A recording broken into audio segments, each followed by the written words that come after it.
James was enjoying his life on the island of Sodor, but he still had a lot to learn.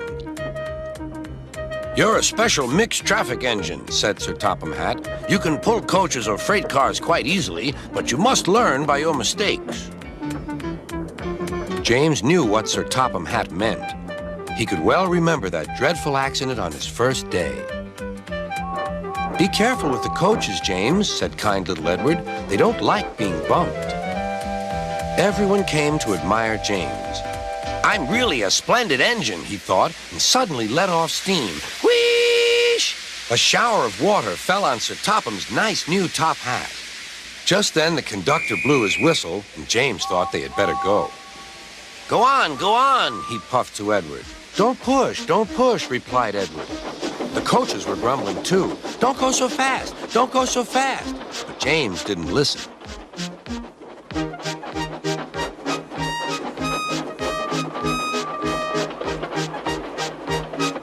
When at last they stopped at the next station, 2 coaches were beyond the platform. They had to go back to let the passengers out. But no one seemed to know about Sir Topham's new hat, so James felt happier. Presently, they came to the station where Thomas was waiting with his 2 coaches. "Hello, James," said Thomas. "Feeling better? That's good." "Oh, that's my conductor's whistle. I must go. I don't know what Sir Topham Hatt would do without me to run this branch line." And he puffed off importantly. Edward and James passed the field where James had had his accident. The fence was mended and the cows were back again.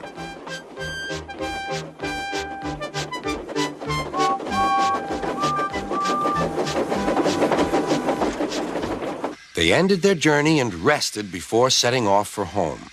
James was still wondering what Sir Topham would have to say about his new hat.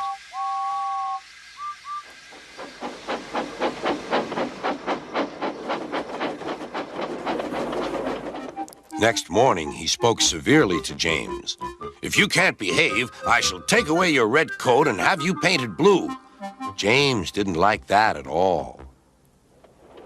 He was very rough with the grumbling coaches as he brought them to the platform. "Don't talk, come on."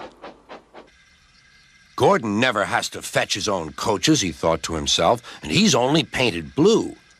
To make James even more cross, this time no one came near him. "I'll show them," he thought. "They think Gordon is the only engine who can pull coaches."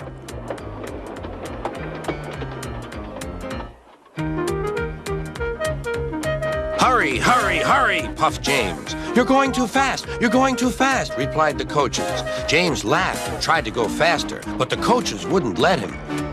We're going to stop.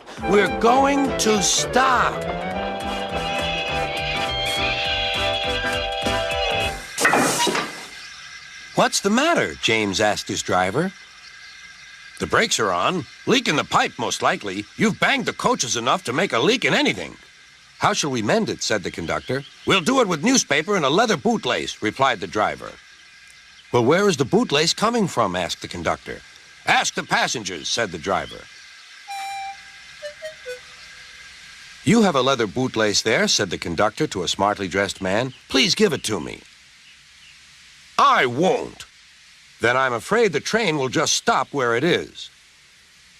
The passengers all said what a bad railway it was. Then they told the man how bad he was instead. Everyone was very cross. At last, he handed his laces over.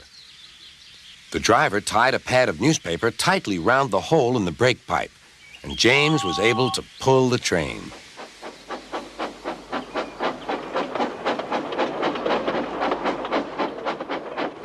But he was a sadder and wiser James and took care never to bump coaches again.